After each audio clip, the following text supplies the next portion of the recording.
we're outside talking about what I'm showing and why I'm showing it, and building blocks, how they all go together. The big thing is if you give somebody a fish, they'll have a meal. You teach them how to fish, they can fish forever and have meals forever, and they can propagate that. Okay? By teaching you concepts and how they put together, and principles how they put together, you can combine them any way you want to within the art to make it work for you. So my job is to give you the tools from which you can build off of and incorporate. Okay, one of the things, the principle Paul was talking about earlier, you don't fight what the person's doing, you flow with it.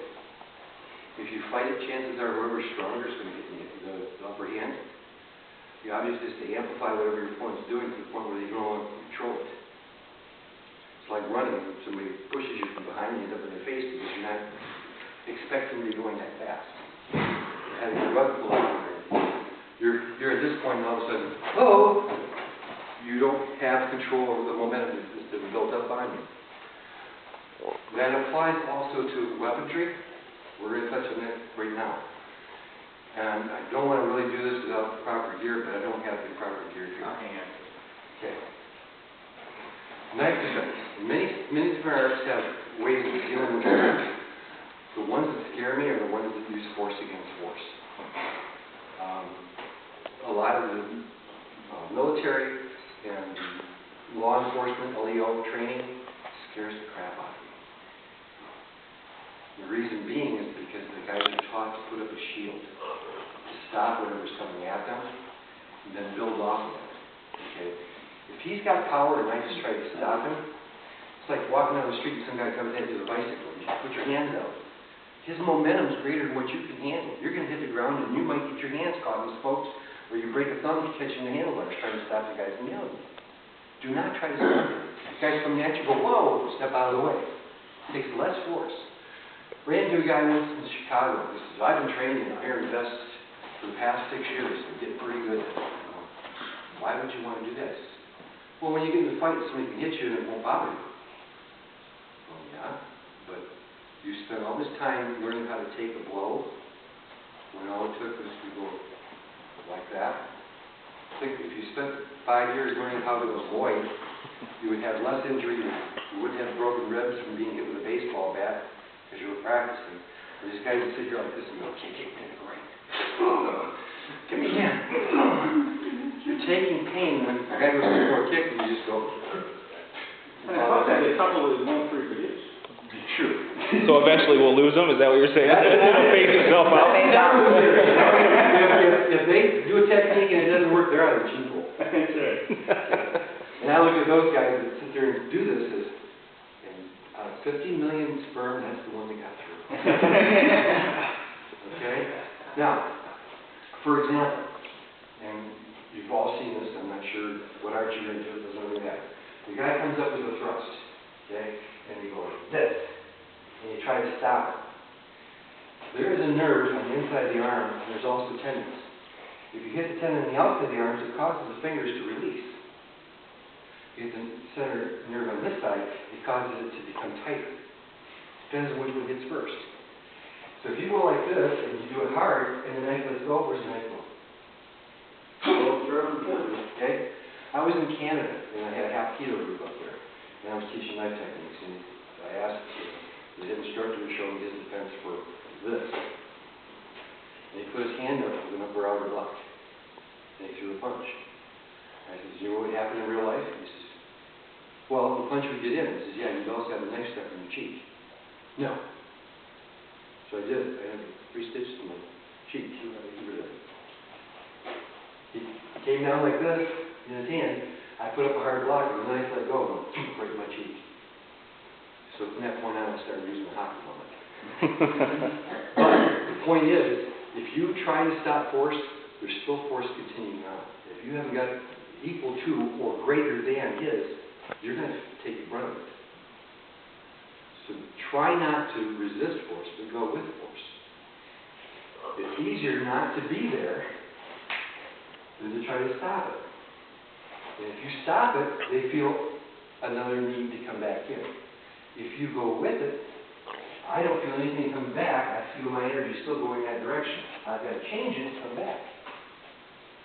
Same thing in a self-defense situation. If he throws a haymaker at me, and I go like this, he feels he's got to give something else, because there's an obstruction in his way. He throws it that one, I go here.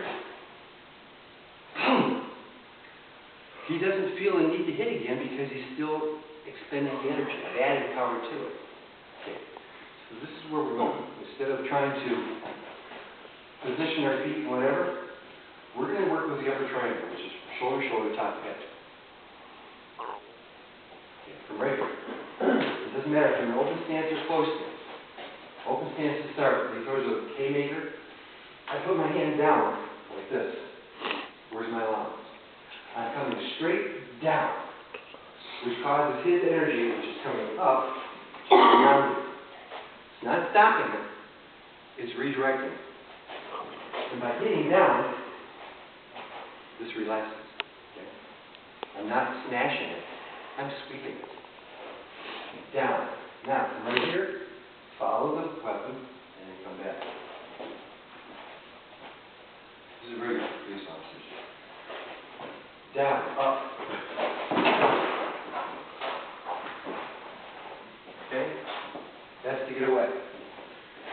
Salt and pepper. Boom! I'm here. What's he going to hit me with? He's got no weapon. I've got crotch, I've got face, I've got here, I've got here, I've got knee. All these possibilities that you made after I got offline. So, here's where we want to go to start with. Take it across the center, which takes away the ability to kick. Okay? Hand goes to the shoulder, hand goes to the shoulder, turn the shoulder to you. Bring your thumb right to the lower side of the neck, and pull. What do you feel? Thank you. Oh, funny game. So someone get there. Okay, so I'm right here. I'm pushing my knife, which is my thumb, to my hand right here. Okay? At this point, his knee is right there. I can take it from the back, take it from the front.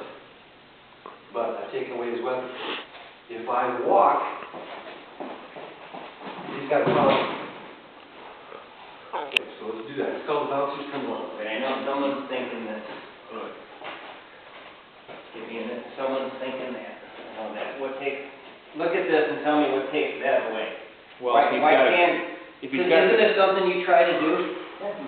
but that pressure and that shoulder spin. That's why it's in adhesion. And he's got adhesion down low, which is way important, because if I do try this, he's going to collapse my balance. He takes my base away, and then everything else crumbles too. Okay, let's say the guy's stronger than me. My redirecting of his power is not working, okay? And he starts to pull me forward. Because we help. Right. He just took an elbow strike to the back of his head. He's got a kidney strike. He's got a knee to something. He's got a kidney, and he can't hit me besides that hand. He goes, use that hand stomach. I've got everything covered on that line, and I'm not stopping. He hits up, I pull up. He pulls down, I finish down. So, it's push it down, palm up. Come back, palm up, bam!